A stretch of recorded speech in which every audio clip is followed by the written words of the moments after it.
Hello, and welcome to the From the Shadows podcast. I am the producer, Jason Lewis. I would like to thank you for tuning in to the From the Shadows podcast. And without further ado, here is your host, Shane Grove. Hey, I want to welcome everybody to this week's episode, which is the second part of the interview with Chris Hahn and Gary Jones on the From the Shadows podcast. And with me is Jason, the producer. How you doing today, Jason? Hey, doing good, Shane. Doing good. How about yourself? Hey, I don't know. It's kind of late. I'd almost like to be in bed, but duty calls. We want to get this episode out for all of our loyal listeners and followers. And so tell me, what did you think of part one of the interview with Chris and Gary?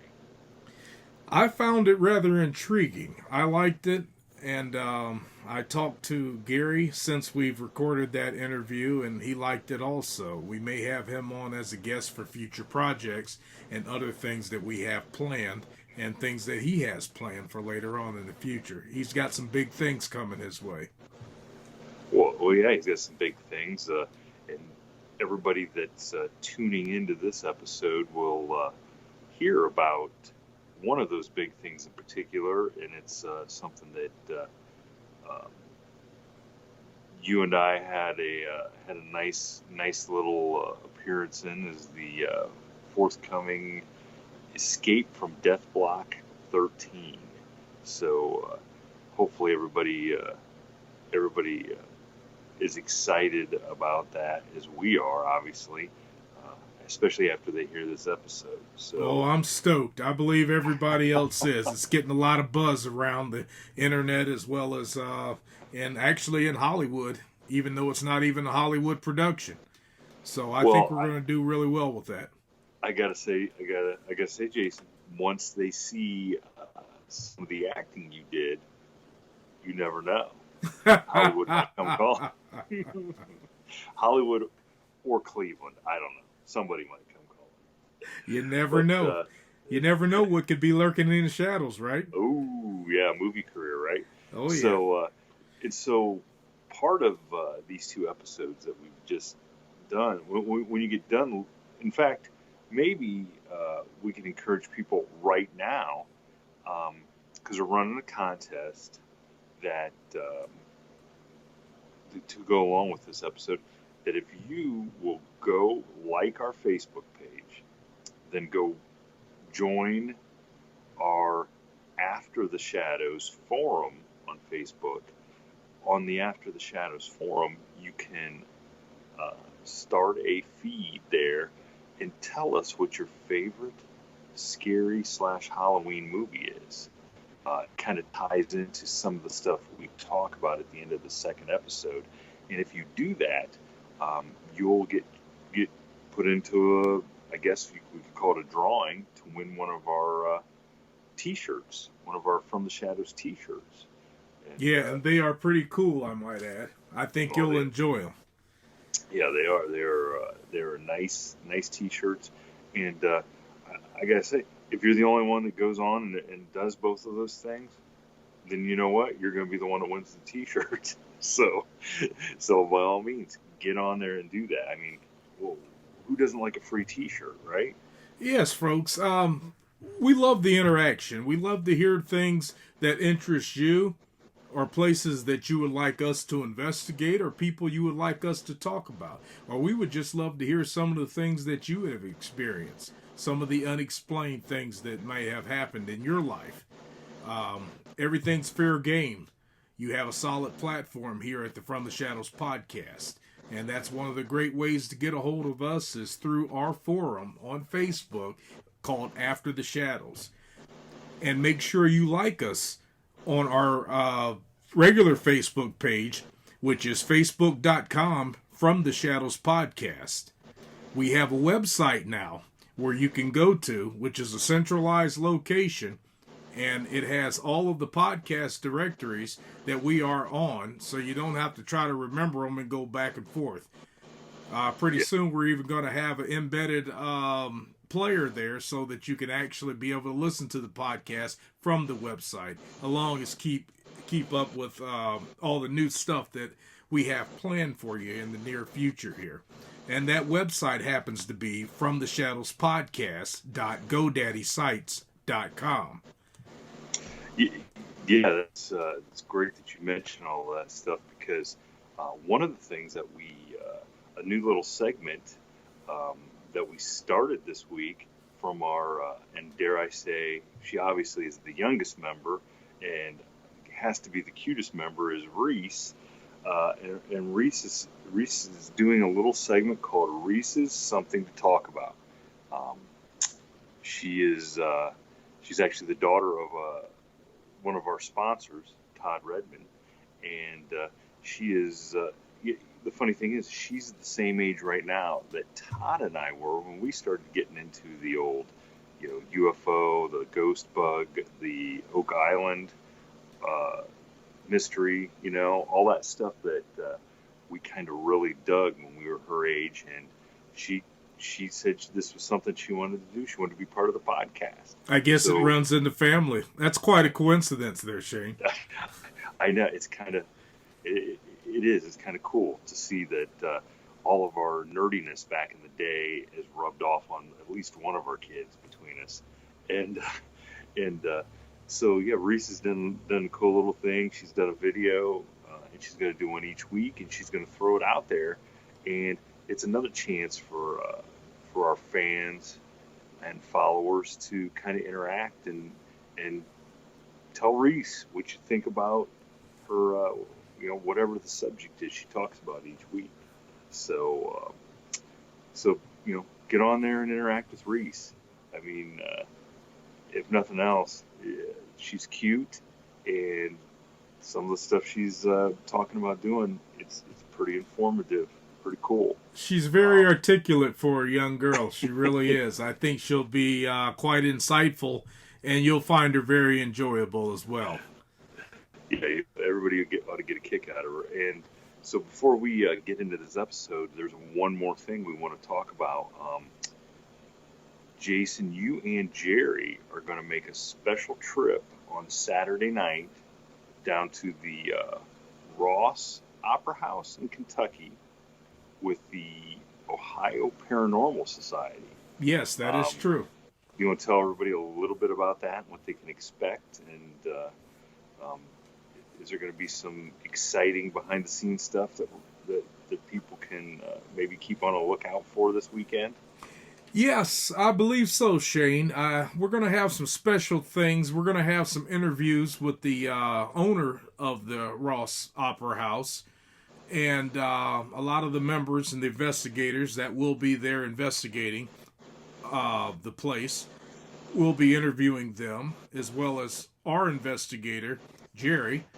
He'll be doing some investigating his own self, as well as building ties for future work with the Ohio Paranormal Investigation Society.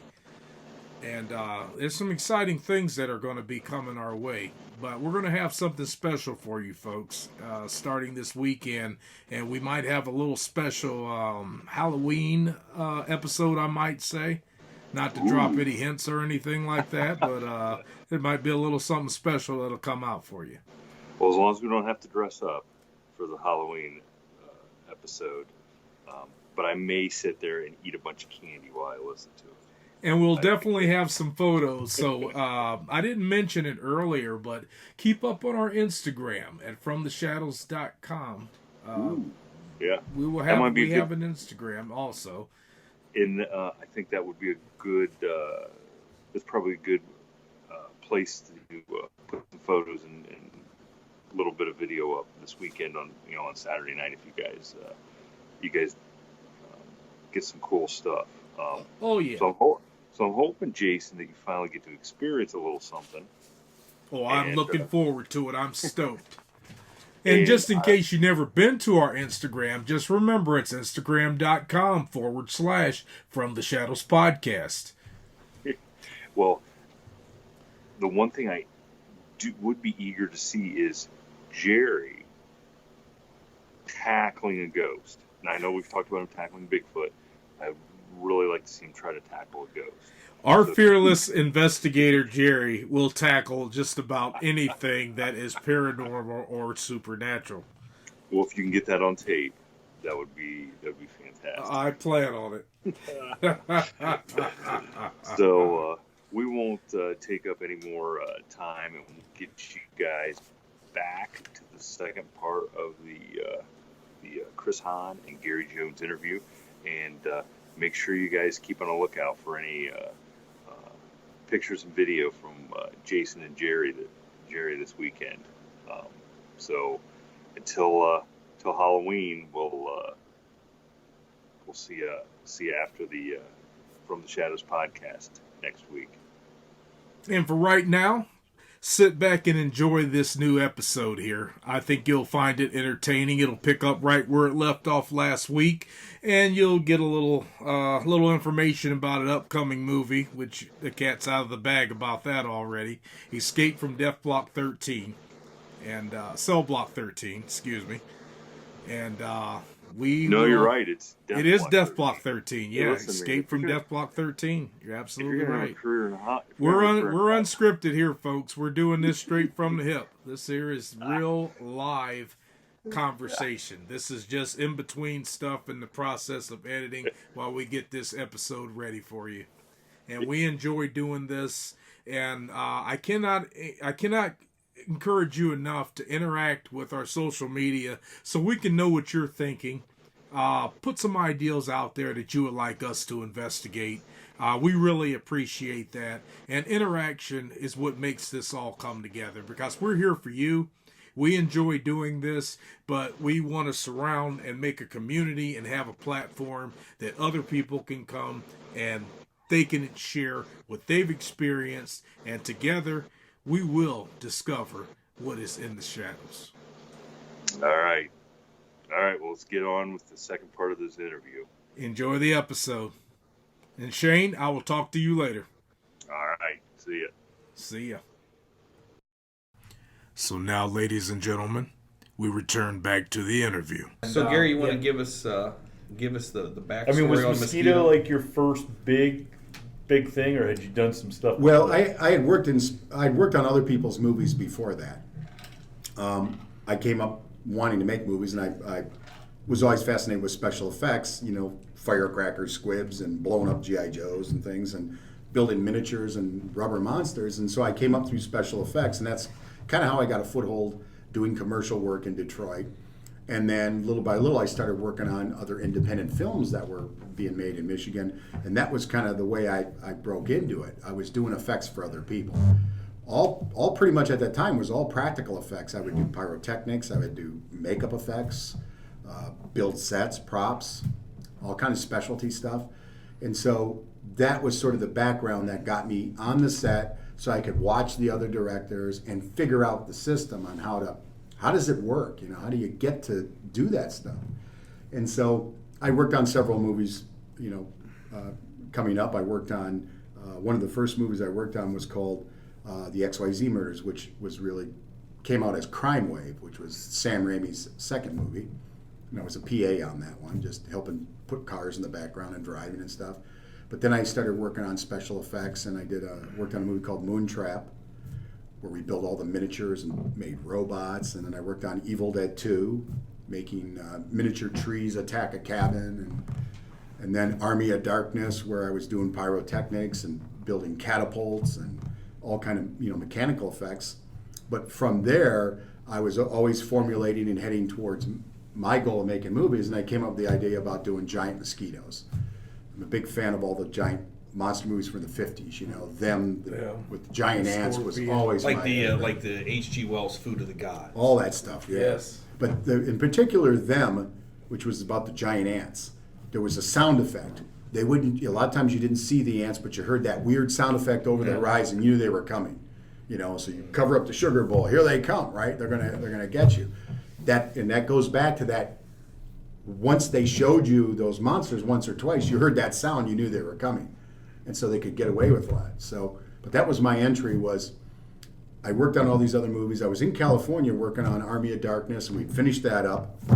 And I'm like, all right, now I got to go back home to Michigan. I'm like, no, I'm going to make my own movies. So I moved back, and me and a couple other filmmaking friends got together, and we raised some money, and we just started making this movie. And it wrote the script. Figured nobody had done mosquitoes before, so we figured, all right, how big? And I'm thinking, no, maybe they're a foot. And I'm like, no, we make them about 3 or 4 foot. They could almost carry you away. Plus, it also actually made it easier for us to build the monsters, because now we actually had something you could hold in your hand, so we could build them all of latex rubber and cable operated, and we flew them on an overhead crane, and we had flapping wings. We had like satellite dish servo motors we put in there and made the wings flap and spin and all that. And so it was all practical effects. So we built all these giant bugs, and we made this movie called Mosquito. And the idea was to use every technique we could to make these mosquitoes be in the film. Everything from miniatures to full-size practical effects. We have 1 or 2 shots in the movie which are stop-motion animation, which is little puppets that you move frame for frame. A friend of mine I had met had done a lot of commercial work. He was a stop-motion animator, and I said, I loved all the Ray Harryhausen movies of Seventh Voyage of Sinbad and Golden Voyage of Sinbad, the model animation, the King Kong and Mighty Joe Young. And I'm like, to honor all those movies, we have to use every technique. And so that's what we did. But we made Mosquito, and we made it, very, very inexpensively. And I kind of told everybody it was a $1 million movie, $1 million idea. Nobody had done giant mosquitoes. $1 million mosquito. So we took the movie out to California, and we screened it for a bunch of distributors, and we sold it to a company that they put out movies like Platoon and The Terminator. So we sold it to that company for $1 million. Of course, we didn't get the $1 million at the end of the day. That's the Hollywood story, but that was my entry out there. That's what got me out there. And the movie they put it out, and the movie did really, really well.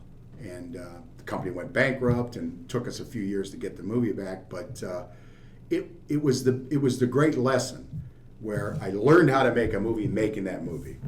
Then I went out to Hollywood and dealt with the politics in the industry, and I learned on the very first movie the reality, the way the world really works. And so I got it all within 2 years, and I went, okay, now I get it. But that was my entry in, was Mosquito. And ever since then I went, I got to top this somehow. There's another great idea out there, another movie, another place to go, and there's so many stories to tell, and so that was like, okay, take that learning experience, what do I do next, and it kind of took off from there. So, tell us about your current project, because Chris is involved in it. And everybody in the room. Everybody's in the room had a chance to Right. I think everybody in this room has actually been on camera at least once, maybe 5 times. So it's so having all the members of the From the Shadows podcast having been involved in little bits and pieces, some more than others. Tell us what the movie's about. Movie Looks exciting. I've seen the trailer on Cool. YouTube. Looks exciting. I wanted to do I'm a big fan growing up in the 70s and the early 80s of all the Charles Bronson, the action movies, and all the great actors back then, with Steve McQueen and everybody, The Getaway and Mr. Majestic and Death Wish and Dirty Dozen, those were great movies back in the day. And I'm like, all right, that's kind of what's lacking. I wanted to make an action movie. I'd done a lot of creature features and horror movies, and I thought, I'm going to do an action movie, a real retro action movie. So I came up with this idea called Escape from Death Block 13.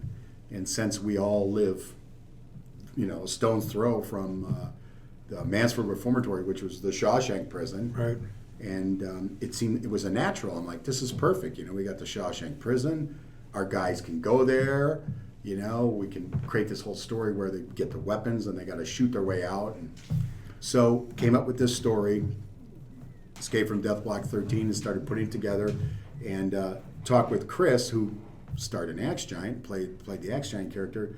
I wrote a part for him called Bunyan, Right. who is like the king of the cell block, the badass guy who runs the cell block. The loudmouth, the guy that nobody stands up to, and all this and that. Exactly. Johnny Paradise in prison. Exactly. Johnny Paradise in prison. So basically, the story is Mick Kovacs is a gentleman who comes from Hungary. He comes to Ohio to basically collect a death benefit for his brother who has died at a local factory. He gets mixed up with the mob. Things happen. He ends up getting thrown into prison. He gets accused of something he didn't commit, crime, and he ends up going to prison. And while he's in prison, he kind of discovers the prison is being run. The state's run out of money, and so now they hire outside contractors to run some of the local prisons. Well, this particular prison needs renovation.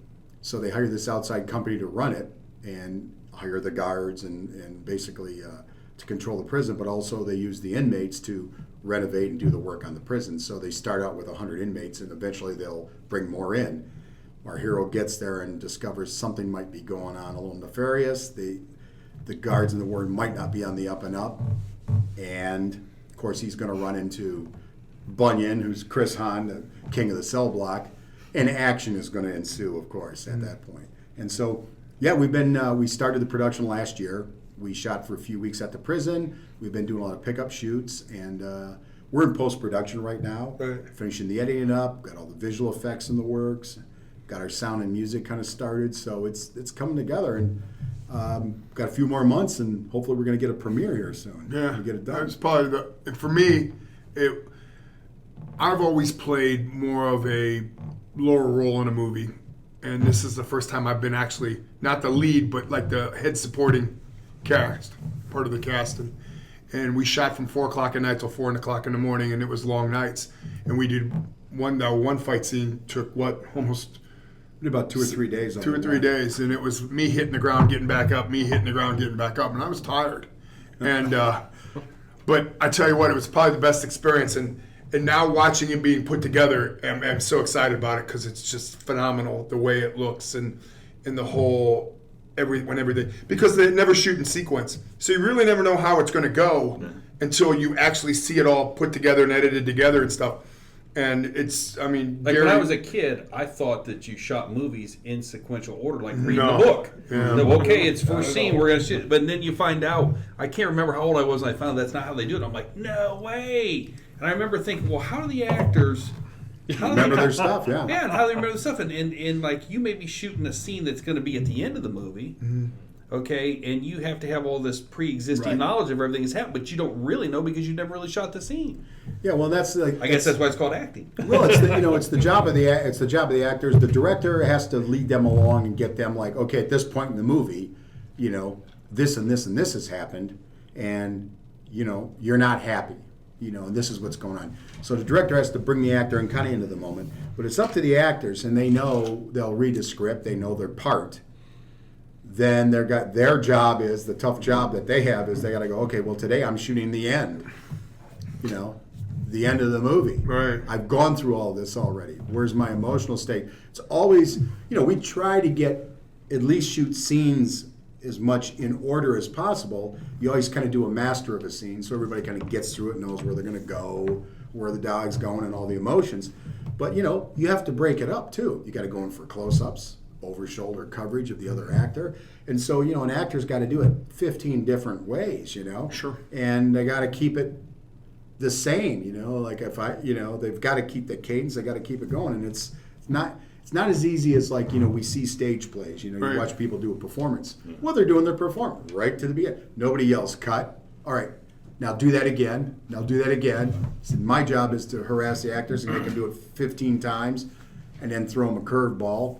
But as a director, I'm looking for bits and pieces that I'm going to be able to use. And you have to figure out how to talk to each actor differently. They're not all the same.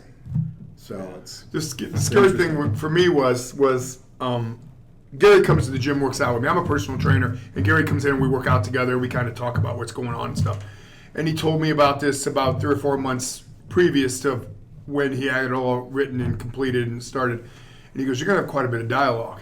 And my whole thing is, my character's more in the past has been based on presence. I walk in the room, I'm 6'1" maybe 6'2" on a good day, and I'm about 255 pounds.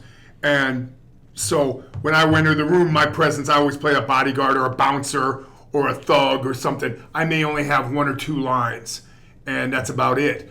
Well, in this movie, I got more than 1 or 2 lines. And when he first told me you're going to have quite a bit of dialogue, I was kind of nervous because I never really did a lot of dialogue, and I never really had to do a lot of memorization and stuff like that.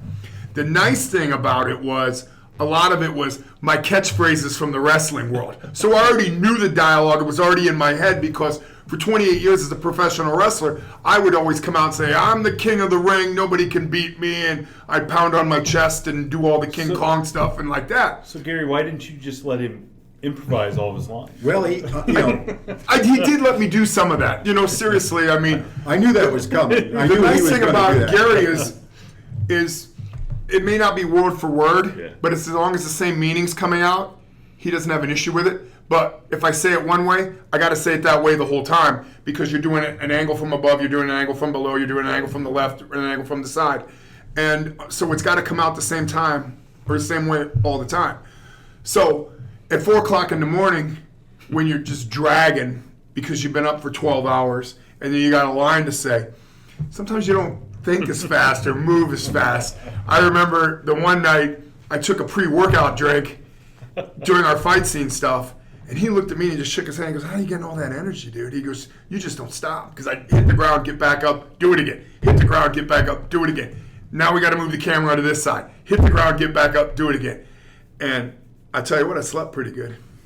Because I'm not a day sleeper at all, I think if everybody had one chance to go for a day and stand behind the scenes and watch a movie being made, I mean, it wouldn't necessarily ruin the magic for them, but they would at least Appreciate it. appreciate everything that goes. Definitely. And that's, and I can tell. Oh, they're just making movies. It's just messing around. It's got to be so much fun, but it's a lot of hard work. Well, It's a lot of hard work. with what we did in the Bunyan movie and in the Death Block movie, we shot with me a week at a time. And then we'd take maybe a week or so off, and then we'd do and move to a different location. Then we shoot another week, take some time off, move. Some of these movies will shoot 28 days straight. And if you're doing a fight scene, and you're doing a lot of fight scenes, this action movie, and you're shooting for 28 days straight with 2 days off, and then 5 days with 2 days off, 5 days, and you're doing like 5 weeks of that. That's got to be rough. I've never had an experience to do that. Hopefully someday I do. But as of right now, I've never had. But a week of it is rough because the first week at the prison, we had quite a few fight scenes. Day one. And I was in every fight scene. We started the movie with Right. the first day we did a big fight scene. Well, one of the things, getting back to the Chris's character, I wrote the character for Chris, right? So I knew I was going to put Chris in this movie. And I'm like, okay, he's going to play the bad guy of the prison. And since now I've known Chris for several years, right? I know exactly how he talks. I can hear him, a mile away. I know exactly where he's going. And I'm like, okay, the character it's Johnny Paradise. So it was real easy for me to put the dialogue in there. I know this is what, and then once I wrote it all, there would be, if Chris made a change or two, he just made it his own, Yeah. And I try to do that for all the parts. It's like, there's, I write all the dialogue for the actors.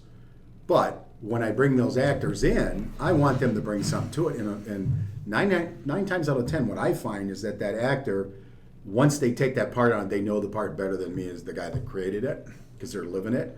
And so if they can change the voice or change a line and make it their own, I'm looking for something real out of it, Because sometimes you can just read these lines and they're just flat as a pancake. This is terrible. So if an actor can take it and put their own inflection in it or change a word, as long as it doesn't change the meaning, like get the hell in the cell, or like, hey, let's go to eat breakfast. That ain't gonna work, right?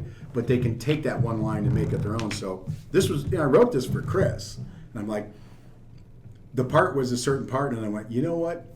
As I was getting through the script, I went, no, this movie's got to make a big left change, because I had a big action thing that was coming for Chris. I won't give it away, but then I made a big left turn, and it was interesting.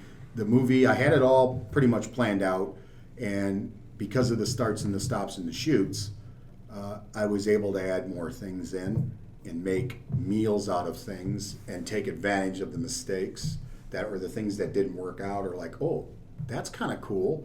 We should play that up more, or we can go this direction. So you got, as a filmmaker, creative person, you have to take the disadvantages and turn them into advantages. And it's kind of what I've been doing my whole career. You know, on every project, there's always stuff. And you go, all right, that didn't work, or that worked great. Well, hey, that's more interesting. Can I make that work in the movie? So I'm always looking. Go ahead. Well, I was going to. So on that, you're talking about taking disadvantages and making advantages.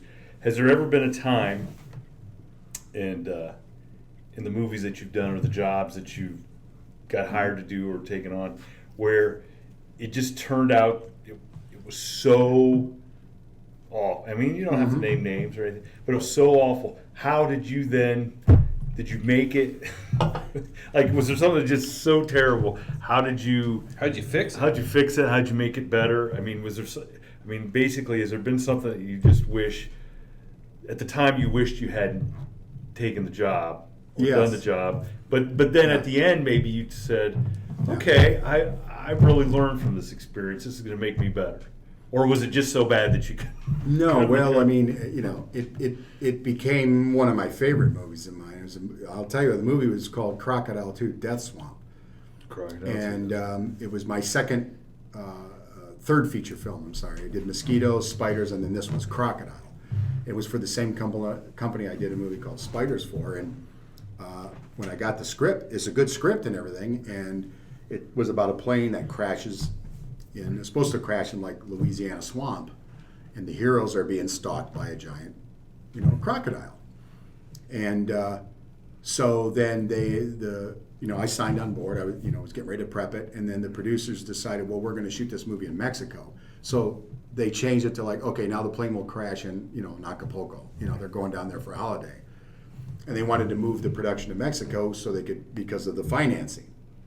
Well, so we started prepping that, and then one of the producers flew to India, and there's a big studio in India they make tons of movies in India, and he flew to a place called Bollywood out there. Bollywood, yeah. Bollywood. And he flew to a place called Hyderabad, and there was a big studio down there called Ramoji's Film City. Ramoji Rose, this billionaire and financer and businessman, and he built him. He came out to Hollywood back in the late 70s, early 80s, and he went to Universal Studios. And he went, this is what I want. And he went back to India. When he went back home, and he built himself a movie studio, and he's been making movies there. Well, one of my producers went there and saw the place and talked to them and came back and said, I can make the movie for half the price again now. So we went from shooting in Louisiana to Mexico. Now we're going to go to India. And of course, I'm like, all right, how am I going to do this? It's still supposed to be people flying from Southern California to Acapulco, and they crash. And I'm like, but I'm going to be in India. So, Doesn't look anything like it. Doesn't look. You can find land that kind of looks similar, but and you can say what you want, but people in different countries, skin color, nothing, doesn't matter. People, they're their own. Where you're at, right? It's a whole field. They're their own culture. It's everything, cultures and everything. And so, we got there, and I'm like, okay, I'm casting all these Indian actors and stuff, and we're supposed to be in Mexico. It doesn't. You can, from a distance, it kind of looks like it can all work. It worked out okay. It was just that's not what the problem was. The problem I had is when I got there, I fell into this third world country. We were in an area, we were making a movie in a major studio, but I'm in a third world country, and now I'm seeing right up front and living everything I saw on TV as a kid growing up. You'd see it on TV, right? And so it didn't have that same effect. And now I got to know what the real world's like, what large portions of the world is like, and these people are, there's poverty, and it's really debilitating. And I showed up there, the thing for me was I showed up there as a filmmaker, and I'm going to make this creature feature action movie, Hollywood movie, we're making a cool movie. And I'm there, and I see the starvation and the poverty, and I see the way of life this third world area of this country is. And I'm thinking, what am I doing? I'm making a movie? Yeah. Well, these people are, so it took me a while to get over that. And I thought, why am I here? And one of the producers I'm working with, Ramesh, said, you don't understand, Gary, you guys are going to hire like 100 people to work on this movie. We only needed a crew of about 25 or 30, but we ended up getting 100 people because of the budget and everything, money went further. And I said, yeah, I just feel bad. He goes, no, these 100 people are going to have a job for about 3 or 4 months. They're going to make enough money to last them the rest of the year. That's why you're here. And so it made me look at it differently, because at first I'm like, who cares about cell phones and watches and cars when this is happening in the world? So I got that big reality slap of what this, how the world works. And I went, you know what, that's right. We're here to make a movie. We're doing this capitalism, this commercialized thing, but these people now are going, this group of people are going to make enough money to live off of after we're gone for a while. So it turned it into a positive thing. So that was the thing where I was ready to leave. I didn't want to make this movie there. Once I got there, and of course I went, holy shit, I'm there, and I'm bringing all these Hollywood actors there. And I'm thinking, if I can't deal with this, how are all these young Hollywood kids from Beverly Hills going to deal with it? And it was very rough. So did the movie end in a classic Indian dance scene like this? Well, so the cool thing was is the Indian crew and all the culture around there. I mean, these people are like, you won't meet people like this to where it doesn't matter the situation that they're in at the moment. They're living their life. They're happy. They're doing their thing, right? And so you get lulled over. They're very much like, yes, there's problems, but look, we have to keep going. And they kind of. And the other thing was every night they were shooting these Bollywood musicals outside the hotel where we were staying. So every night. You smell all the incense and the music and the lights and the Bollywood music, and you'd look out the window and these massive sets, and there's all these musicals going on. So you can't sleep, right? And it was just a weird thing. And I'd get up in the morning and I have to go out in the swamp, and water up to your crotch and shoot a giant crocodile eating people, right? And I look over there and I see them all in the fancy dresses and and they're doing the dance, and they're all they're drinking their drinks and everything, and they're all doing the dances and stuff, and they're all high and dry, and I'm in a swamp over here making a giant creature movie. But yeah, that was the one time where it was like I could have left. I was like very close to saying I'm coming home, and I went, no, there's a reason why I'm here. And the movie was, when I was making it, it was so hard to pull everything off that we had to do that I was sure that it was that I don't think this is going to work. And when we got the movie done and cut it all together, I'm like, wow, okay, this is actually pretty good. So it turned out to be one of my better movies. But yeah, so it's but the great thing about movies is I've got to travel the world, and I've got to go places that I've never seen before, and see how other people work. And I've worked with crews in Romania and Bulgaria and India and Transylvania and stuff. And what's interesting is you get a bunch of creative people together, you're all the same. It doesn't matter in the world. Creative people getting together to make something, it just works. Everybody pulls for it. Going back to Escape from Death Block 13, go to YouTube and see trailers, some really good scenes there, and I think that it's got that old school feel to it. The retro action movie. And I think that people from my generation now are really into that retro feel. And I think it's going to be an exciting movie, and having just seeing Chris in it and then seeing the lead, who is not Charles Bronson. No. But the crazy story about that was Gary called me up a week before and he goes, hey, I'm going to make you an associate producer. And I'm like, oh, okay. Here it comes. And he goes, I need you to do a few things for me, though. And I'm like, what's that? And he goes, this is your associate producer role. You got to be Bronzy, which is Robert Kovacs, they call him Bronzy, handler. And I'm like, well, I don't know what a handler is. He goes, you got to make sure that you pick him up at the hotel and you get him to set, and you got to make sure. So he came in a week early, and we went to a friend of ours, Mickey Skidova, and we worked on fight scenes. And at first, when he told me that, I'm like, I can't speak Hungarian, and I don't know this guy, and hopefully this is going to work out, or this is going to be a pain in the ass. And we became best buddies. And I talk to him on Skype all the time, or FaceTime and stuff like that on Facebook. Bronzy's great. And Bronzy's the best, And just for frame of reference, the gentleman we're talking about looks exactly like Charles Bronson. Exactly. I mean, he looks exactly. And I remember going through Family Video, and I see this movie coming out, and I was like, well, Charles Bronson's dead. How can he be in this movie? Has this thing been on the shelf that I have to look at? I'm like, oh my gosh, this guy looks. And in the movie, it really has that retro feel because you really think you're seeing Charles Bronson. Right. You really do. And it's crazy because I was never really a Charles Bronson kind of guy, but I watched his movies knowing that I saw Robert and he was coming over and stuff, and in his movements and his talk, and he's basically patterned his whole life after Charles Bronson. And so we became like best buddies. We'd go out to eat, we'd go to the gym, and all this stuff. And Gary wouldn't get him a car because driving in Hungary is totally different than driving in the United States. And it's not that he wouldn't get him a car, it's just that we didn't want him to get in an accident, whatever. So I pick him up at the hotel, and I take him to the gym. Then I take him back to the hotel, and then I go pick him up and take him out to lunch or dinner or whatever. But that time was probably that movie from start to finish. And when it starts when I pick him up the first day at the hotel till it finishes. And we worked a little bit last week on doing some pickup shots and stuff. It's been the best experience I've ever had in the movie business.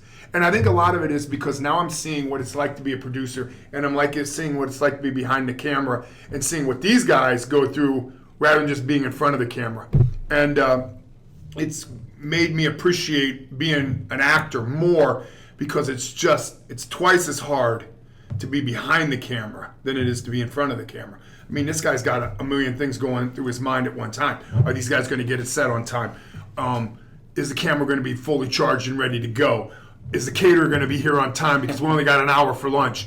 Is, my makeup people going to be here on time because we got to be on set at 9 o'clock?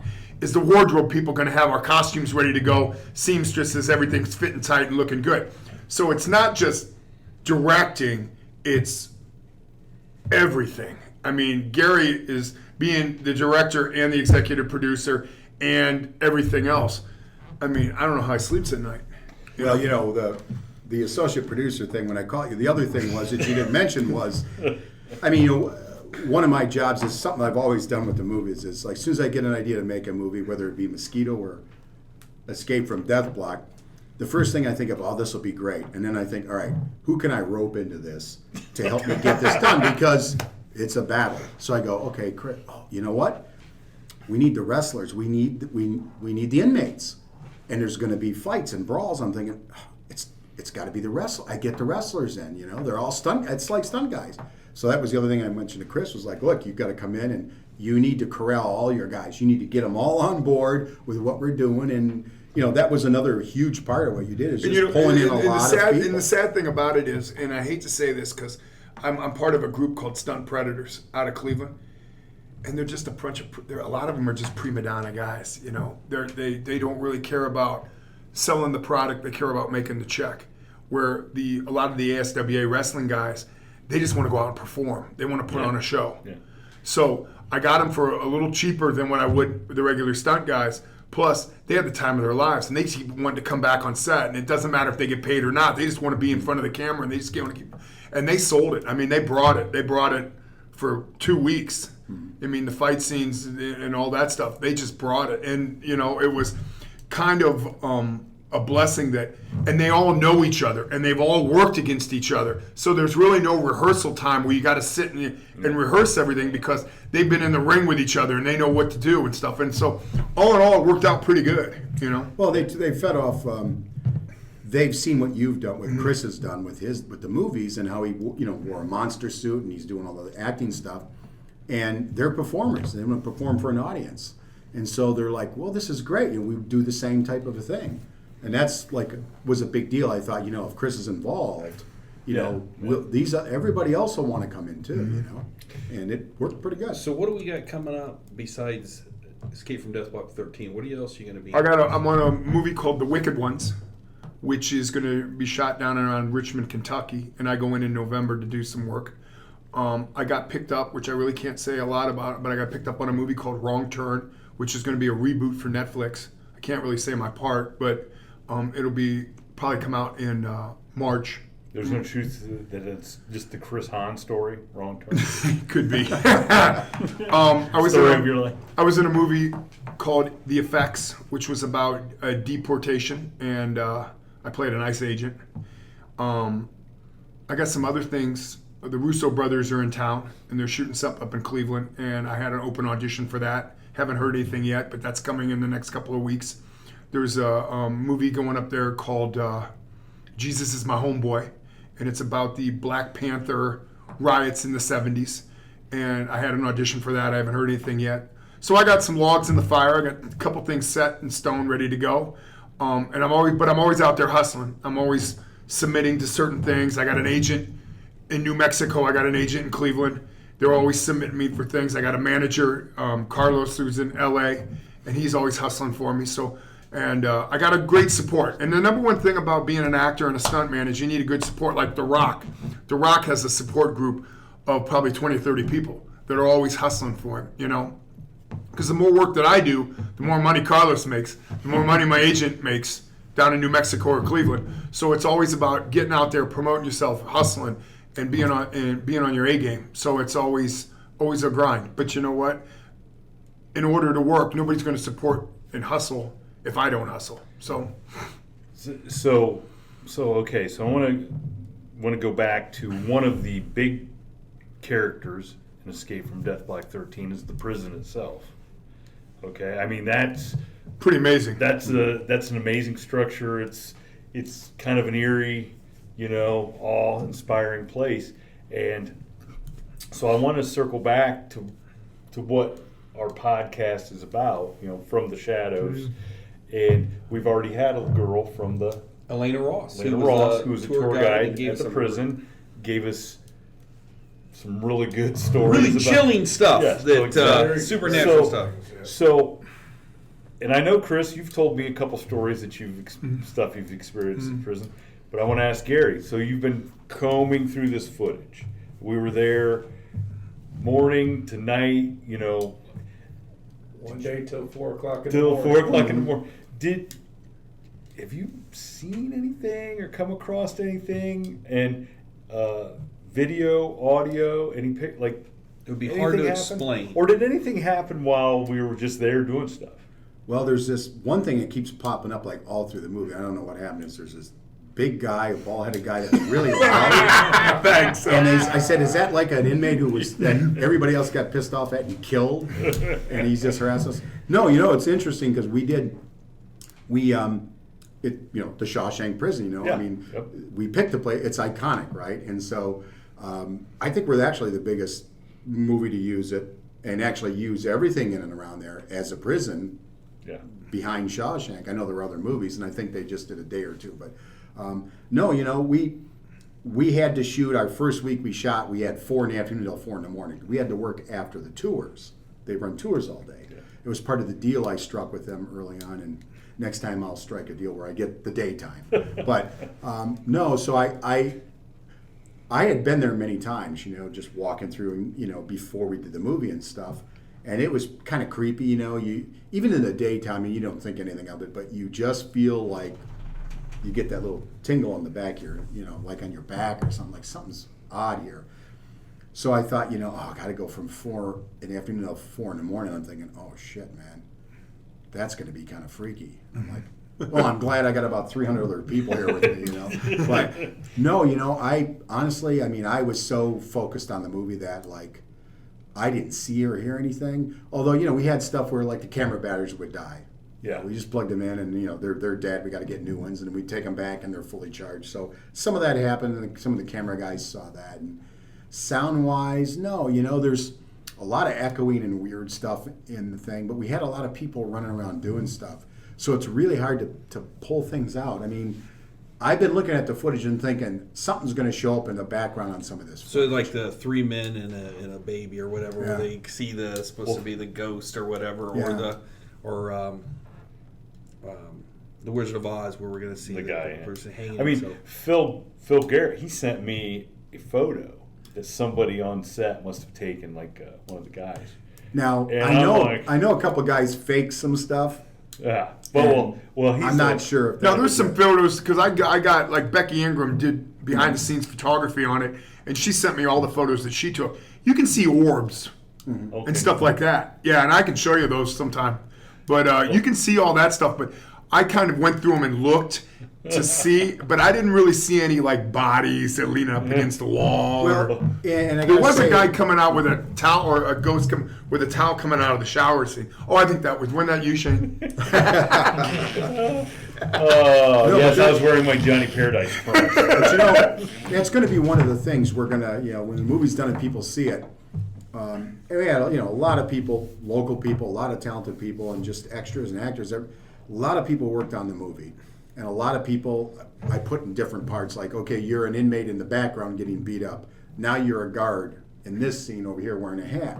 So I think one of the things that's going to happen with this movie, besides the audience sitting there watching it going, picking out how many different, where they're at in the movie, people are going to probably looking to see if they can see anything else, you know. But I, honestly, I've been so focused on editing, I haven't seen stuff, but I do, like, you know, when it gets to about 1 o'clock in the morning and I'm cutting footage and stuff, and I'm in there, you know, in the studio there by myself, and you hear noises and stuff, and you're thinking, and I'm looking down the corridor, or this dark corridor, and the solitary, and I'm cutting. I'm like, I think I'm done for the night. You know, and, I'm half expecting something to show up in film and just kind of freak me out, but I haven't seen it yet. Well, the one scene that Jason and I are in together, where we're down in front of the cells, and we're like running towards Justin. Right. Okay, and you guys kept saying, "Go back farther, go back farther," and that was the first time I'd ever. And we're beyond where there's even light. Mm-hmm. And we're standing back there. Yeah, it's nighttime. Was it and like it's 3 in the almost- morning? Yeah. And so we start going up, and all of a sudden, I think it was David Kirsch, the guy with the sound, is sitting in one of the cells with the mic. Oh, he was just enjoying himself, And, too. and we walk up beside him, and he's like, "Hey, how's it going?" And we're like, "What are you doing, man?" He just said, this is peaceful. I like this. And he's sitting in the cell. We had Yeah. no idea he was sitting there, and he's like, "Hey, how's it going?" Now, I remember when I worked at Blood Prison, I did security at Blood Prison, and they got all the fog, and then they got the lights going on. And on the 4th floor, there's an old story about a guy who caught his mattress on fire, and he pulls the mattress on top of him, and he ends up burning. And the day that he dies, that room will get up to like 100 degrees.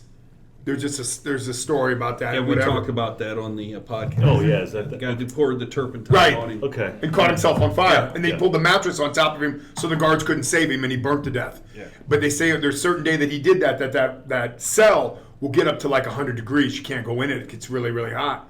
Well, we were doing a walkthrough, clearing out all the people, whatever, and on the 4th floor, there's a shadow of a human being walking down and then turns around and walks back. In the cell block? on the outside Catwalk. Yeah, on the sidewalk catwalk. in front of in the catwalk, right? On the 4th. tier. On the 4th thing. So I yell up there, "Hey, you got to get out of there! You know, you can't be up there." It's a range. And It's a range.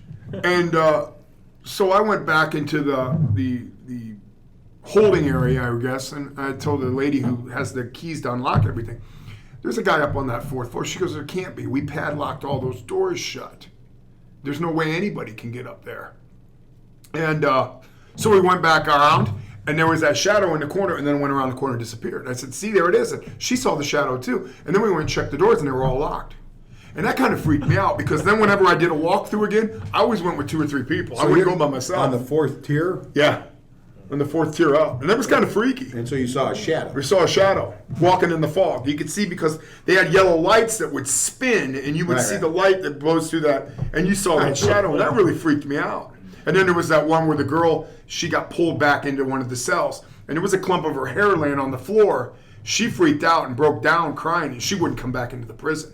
And She quit that night. She was somebody that worked. Yeah, she worked as like one of the ghouls that would jump out of the cell and scream. Well, when she jumped, she got yanked back in the cell, and there was a clump of her hair laying on the ground, and it kind of freaked her One out. of She the wouldn't come cells back. on the bottom floor? Yeah, on the bottom floor. She wouldn't come back.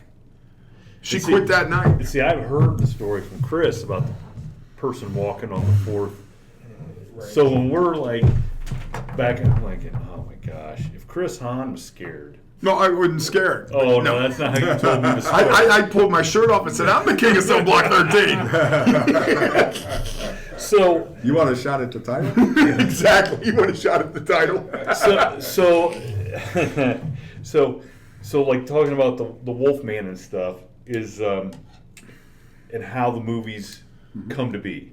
Okay, the idea, the genesis, especially for like the horror movies or the creature movies or the like, how much, or did you just have an idea? Oh, I want to just make a thing about big mosquitoes, or is there something that is that based in some sort of reality or some that somebody thinks? I mean, how much do you think that goes into? You coming up with an idea for a movie or anybody. I mean, are there people out there that are making movies that they want her, they experience something and they want to go make a movie so everybody else can experience it too? Well, yeah, I think, when the mosquito thing, I mean, we used to go camping, so, mosquitoes were all in Michigan, and so mosquitoes were always like a pain in, they bug the hell out of you, And so when I was searching to make a movie as a filmmaker, you try to, if you can get personal with something, if something you can have some knowledge on or like you can get excited about, so you want to find that, and it was like, I had the skill set, so it was the mosquito. But I think so, because I'm working on projects now too, where I'm coming up with, I have a couple of genre, horror film things, and I'm like, well, what scares me? Because we've seen a lot of these movies, and I love all the paranormal stuff and all the ghost hunts and Bigfoot and all that stuff. It's all fascinating, and if you experience something like that scares you, if I could get something that would scare me, perhaps that will scare a lot more people because I'm kind of jaded at it, So I always try to look for those kind of things, and I think that's filmmakers that can tap into that, Otherwise, you get handed a script or somebody gives you a story or shows you like something, you go, wow, that's pretty creepy. But yeah, I think, as a kid growing up, somebody tapping on the window, you have your bunk beds at the window and there's somebody outside the window tapping on it, you wake up, freaks you out, You got the glass between you, but there's just something about that. There's certain things about can't. things that you saw as a kid. I can't tell you the movie. I'll never be able to remember the movie. I remember being a kid, probably about 7, 8 years old. Channel 8, all night 8 movie, scary movies. And this guy and this girl, they're in the back of this, van, and they're trying to be a little romantic and stuff like that. It's one of those old 60s, 70s vans where it has the window with the curtain that you can pull. And the super van with the carpet, shag carpet. Yeah, that's exactly what it was. So, and all of a sudden, they're in they're about to engage in the act of Congress, and you hear it's a political movie. Yes. And you hear this, the sound outside, and the girl says, "What's that?" Whispers, and the guy says, "Well, I'll look out the window," and it's that reaching for the drape that he's going to pull it, and you instantly start to go, "Don't do that! Don't do it!" And of course he pulls it, and there's this creature there, this thing, and everybody screams, and it's just like, yeah, there's classic things that just scare people. And so now even as an adult, that scared me. I won't do that. Like, I'm sitting there and I've got park in your van or pull back. No, I'm not gonna go out in the van. And no, and so it's like I have sliding glass door at my house that has the curtains. It's like I hear something, I'm like, I'm not pulling that curtain because I know the face is gonna be right there. It's gonna scare me. But that's universal. That what you just said is like, it always works. And if you put that in a movie, and the audience is led down a path, and you prime them right, pull that curtain back, and everybody jumps. Everybody's experienced that where you've turned around or you open the door and somebody's out ready to knock on the door. And so that's a universal thing of that shock value. Well, the crazy thing is, remember when the clown controversy was going on and people were seeing clowns all over? I get up at 4 o'clock in the morning, I got to be to work at 5. So whenever I leave my apartment complex... On Clown Town. Preface the story. No, doing Clown no, this Town. is where I go to my regular job. Okay. At 5 o'clock in the morning. This is the Clown Town When story. I leave my apartment, I look around because you don't know if a clown's going to come out from behind the corner and stuff. And it kind of freaks you out because there was, I remember one time there was a guy parked out in front of the YMCA where I live, and he was sitting in his car at 7 in the morning, 6 in the morning when it was still dark, and he's dressed up like a clown. He's just sitting in his car. And they had to call the police. By the time the police got there, he was gone. But it was like, I go out of my apartment, and I don't live in the best neighborhood in the world, and I'm looking around, And I walk into my car in the parking lot, which is in the carport, and I'm looking behind my car to see if a clown's going to pop up or something. And it kind of just freaks you out, you know? But it's that whole myth of Right. there's things running around, you know? But do you see the irony in that? You played a killer clown. Yeah, I And know. now you're looking for It's that universal fear of the unknown, and that's where when we started talking about as a filmmaker, as a creative person, if you can get people to use their own imagination, you're going to put something in there scarier. Because I don't know what you went through as a kid. Like you saw that movie, The Curtain Pulled Back. I mean, somebody knocked on the window when I was a little kid, and you look out the window and the face is 2 inches away. Right.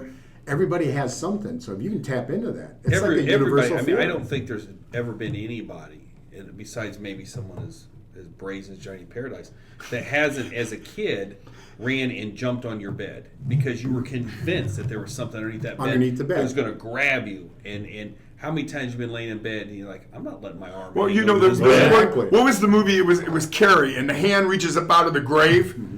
I would always be afraid of getting out of bed, going to the restroom, because I thought there was a hand going to grab me from under my bed or something like that. It used to freak me Well, out. like, you know, like You know what I'm saying? if you have a pet cat or whatever, you know, and you step on the cat's tail and it screeches, and that instant loud noise, or you open the door or something and the cat bolts through or something, you know, it's the jump scare, right? And in movies now, we add the little sound effect like, "Meow," and there the Right. accent it. But it's the universal thing. What's everybody thinking? You get them to be thinking of something like, what scares you? It might be a clown or a wolf man, or you know what really scares me is this creepy, you know, mockingbird or something. You don't know anything, a tiger, you know. So you set that up. What's outside that door? What's outside that curtain? So let me put you on the spot. You got 5 seconds. Favorite horror movie of all time, Chris?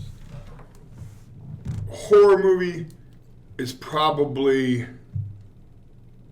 Well, I just saw one that wasn't too bad. It was called. Time's up. Go. I said 5 seconds. Well, I do like My the Devil's turn. Rejects. I like Rob Zombie stuff. Okay. I like Rob Zombie's Halloweens. I would say I like those. But there's a movie out there now called Charlie's Farm, and it's on IMDb streaming channel. If you get that, watch that. That's pretty creepy. It really creeped me out. And Sid Haig's in it. So is Kane Hodder, and so is Bill Moseley. And so some of the Guys. Guys from Rob Zombie's yeah. previous film. Rob Zombie's probably besides Gary Jones, because Gary Jones makes some the Boogeyman movies that he made were pretty creepy. You know, I enjoyed those, and but no, I mean, I would say I enjoy Rob Zombie stuff. Gary, favorite all-time horror movie? Texas Chainsaw Massacre. Yeah, that's the a good original. one, too. The original. Has to be the original because real quickly, I was too young to get in the show because of the rating, right? But we still got in, obviously. And my friends saw it before I did. They came to school and they told me all the stuff that was in the movie. The chainsaws cutting people in half and heads are flying through the air. I mean, they described everything. And I went, holy shit, a movie that has all that in it? And that's a podcast, I guess we can say. Yeah. And so I finally get into the movie. We had a friend who worked at the theater, so he got me in. I went in and saw the movie. Not one of the things they described was in it to that degree. And I watched it and I loved the movie, and it was scary and it was humorous and dark humor, and it was just too real. It was documentary like. And I left that movie kind of in a daze, and I'm like, the movie making was so good that I was into it. And afterwards I dissected that as how you make movies, you know, and I watched it a million times. And I realized not too shortly after I left the theater, I went, holy cow, that's great filmmaking, because these guys described stuff that was in the shadows that you didn't see. You know, there's a scene in there where Franklin's in the wheelchair and he's being pushed through the woods. He's got the flashlight. Leatherface steps out with the chainsaw, starts cutting into him, and it's a close-up of a flashlight and a guy's hand wiggling, and a wide shot of him from behind, and you don't see the chainsaw doing anything. And people were describing everything that was happening. And when I saw that, it was shocking. And I remember after the show, all that stuff they describe is not in there. It's in your head. That movie is not as bloody as the movies we have today, but it's so well made. Jason. And you can't say Mosquito. Mine was The Mask of Satan with Barbara Steele. And secondary, it would be Christopher Lee's movie. I forget what it was called now. I even own the movie. It took me a while to locate it. It was a movie called Horror Hotel. What about those did you like? Well, the themes that they have, vampire type theme, both of them, and they were just very creepy and very well done. The Mask of Satan with Barbara Steele was an Italian horror movie, and that was made, I forget exactly where it was made, but it was portrayal of the witch trials of the 1600s. Actually, so was the Horror Hotel with Christopher Lee. It was a college student that got caught up doing a research paper, not to give the film away, and she got caught up going to a town called Whitewood, which was back in time, back in that era, but yet it was current. So when you went to this town and you found how to get to Whitewood, you went back into time. It's kind of like that Stephen King So it little was short very story well about done. going back to rock and, And roll. these were both black and white movies. Early, I would say, put them at probably the early 50s, both of them. I tell you, one of the other ones that I really liked, Silent Hill. Did you ever see the movie Silent No, Hill? I did not see it. Oh, that's pretty good. You guys are way better. I should say The Exorcist too. Yeah. Exorcist that is a was- that was scary the other movie. one. That scares me to this day. Well, my favorite scary movie, because it's going to be weak in you guys' mind because you guys are hardcore. But I like stuff that's based on Herbie Goes to reality. Rio. No. SpongeBob, the movie. It's called Pee-wee's Big Adventure. Well, that was great. Yes. I like The Burbs. Did you ever see The Burbs? Yeah, that was good. Okay, and it's the scariest part about it is that it's so real about a neighborhood. I've lived in those neighborhoods where you don't know, like, Right. what's so and so doing over there, and everybody's noses and everybody else's. You know, Matt's one of my girlfriends. That's her favorite movie. She loves that She movie. likes And I The Burbs. watched it, and I was like, And it's I watch it, and I'm like, well, yeah, there's not really. It's the whole what's going on in that house. what's going on, and it's just it's not that it's really scary of what's going on in the screen, but it's just kind of like, God, I know these people. I've lived in these places. Rear Window. That's what's scary. It's like, man, oh man, and so then you really start to wonder, well, is somebody getting buried in the basement next door? But then the sad part is all you gotta do is read the news every day, and somebody is getting buried Yeah. in the basement, and it's the least likely person you suspect. 5 seconds. It's a vignette trilogy of terror, 1975, starring Karen Black, where they tell 3 different stories. The Zuni fetish doll, if you've ever seen it, where the little doll comes alive with the knife. It starts off with the little spirit, and it chases her throughout the apartment. That's Greg. It scared me. I remember, well, 1975, I would have been 6 years old. And I remember and what's really great about this is 1975, but they used a real doll. I mean, it's a little doll. Puppet, It was little like, puppet doll, it's yeah. an African, like, Zulu warrior doll. I don't know if you've seen it, Jason. Yes, I've seen that movie. And- It's a very good movie. Oh my gosh! And it just chased her all over the apartment, just screaming yang yang yang yang. But this, if you've never seen it, it will scare you. And for a 6-year-old kid, it scared me to death. It just absolutely terrified me. But I couldn't quit watching it. I mean, it was one of those things where you're covering your face and your eyes poking out, and you can't help but watch it. It scared me to death. And it was a golden time because that was like the ABC movie of the weeks. Yeah. And once a week there'd be these great movies. There was that, and then Night Stalker was one I saw. Yeah. And they weren't hardcore movies. I mean, it wasn't Right. a bloodfest or No, anything. no. They're on TV, and yet, like you said, it's just that imagery. Running around with that knife. The one that always got played, the original Gargoyle movie. Oh yeah, Okay. your favorite movie? It was one of my favorite movies, and the scene that goes, I don't know how real it could be, like you said, it's real life, but when that car flips over and they're in that car and the gargoyles walking around the outside, and it's the click, click, click, and they're strapped into the car, and what's going to happen? Is the gargoyle going to rip It's the Jurassic Park. Is it? Right, yeah. No, I'm saying But that's you so they- look at you- movies that's One what of they the- did. and one of you the- see the influences. It's you the kids remember- trapped in a car in Jurassic Park. There you go. The There you ABC go. movies. I remember as a kid watching Bo Svensson and the movie Snow Beast. Snow Beast, yep. Snow Beast. That scared me. The creature in that, and once again, they didn't show the creature that much. No. But it was a guy in a suit, and it just terrified me. One of the Terrified. scary movies, and they didn't even use a creature, was Cujo. Oh, yeah. That was a freaky movie. Well, being a mailman, Because that girl couldn't get out of that car. Being a mailman, I totally understand. Well, that and harken with with Stephen King. Love the movie Silver Bullet as a kid. Great werewolf movie, and then sort of the werewolf movie that sort of, in my opinion, sort of turned everything around was American Werewolf in London. Yeah. Yeah, that's a good That one. chain. That was. I remember going to the movie seeing that, and the werewolf was so different.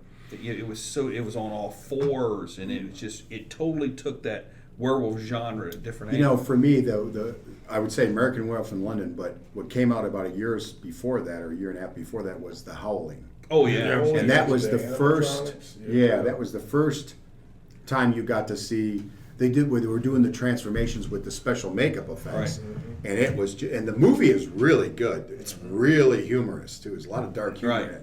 But it started to trend, it started to go that way.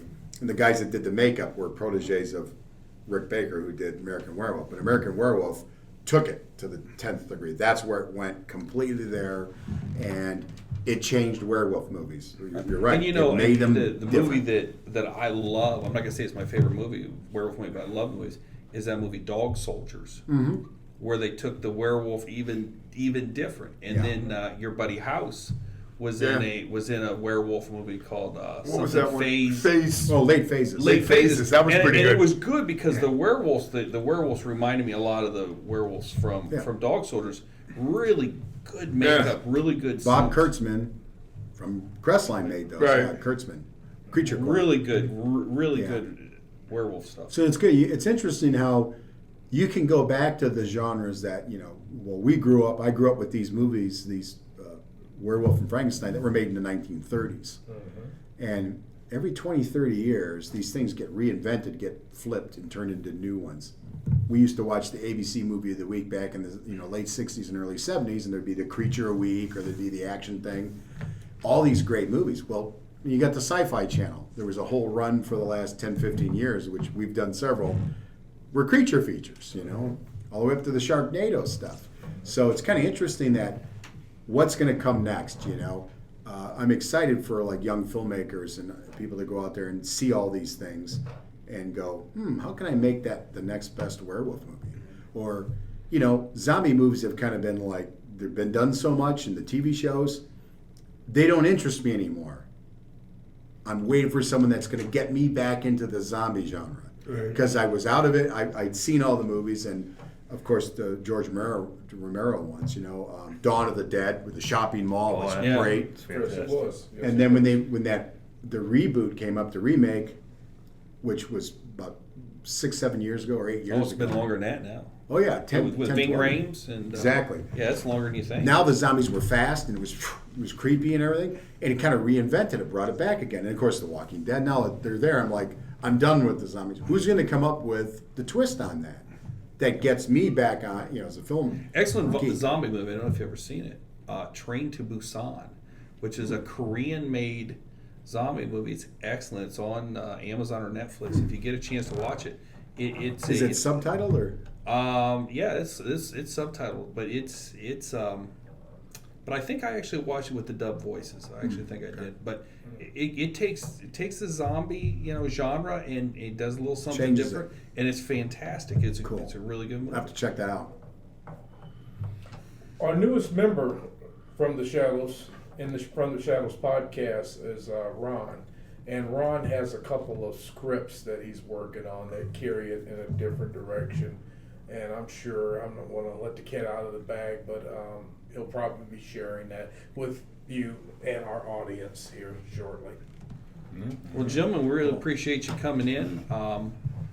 we're all fans of movies, especially horror movies and stuff like that. But it was a pleasure, Chris. Thank you. And then Gary, unique perspective on filmmaking and bringing that vibe back to movies, that retro feel, the excitement that we saw when we were kids in movies. So Yeah, and the best part, you guys are local. We're That's making right. Well, thank you for taking time out of your busy day to be able to help us out Yeah. and It's been share fun. some of this Oh information. no, I enjoyed it. with I us. love We doing the really podcast enjoyed stuff. this. It's great. Great. I'm glad to hear that. So, and we'll be looking out very soon for the Escape from Death Block. Escape from 13. Death Block. Yeah, go to YouTube and see the trailer. Can't Is it, wait. now, is there any truth before we go off that I was originally going to be the lead, but I'm too good looking, so you had to go to Chris? Yeah, it's what I Any heard truth to too. that? Well, I've been working out at the gym with Chris. And of course, he's kind of really putting me through the mill there. So he got the part. I'm sorry. I heard that originally you wanted King Kong Bundy. But That's he had Wow. passed away, and so you got the guy that looked just Exactly like like him. Yes. Yeah, Just King Kong like- Bundy was in a little better shape than me. That's true. On that note, since this will be coming out close to Halloween, have a happy Halloween, and go check out some of the movies we talked about. And then when Escape from Death Block 13 comes out, And we would love to make sure hear you check from that our out. listeners your favorite movies, horror movies, and why. All right. And if you ever want to see anything that I've done or Gary done, you can always go to IMDb and punch our names in and see all the stuff that we're involved in or we've got coming up and stuff like that. Yep. Cool. Oh, All right, thank you. Thank you Thank you guys. very much. Absolutely. Thanks. Ladies and gentlemen, a final word. Please visit us on our Facebook page, which is facebook.com/From the Shadows Podcast, and on our Instagram page at instagram.com/From the Shadows Podcast. You can visit our webpage at FromTheShadowsPodcast.GoDaddySites.com, or contribute to our Facebook discussion page called After the Shadows, and tweet us on our Twitter feed at twitter.com/podcast_from. Thank you for joining us, and we look forward to hearing from you all.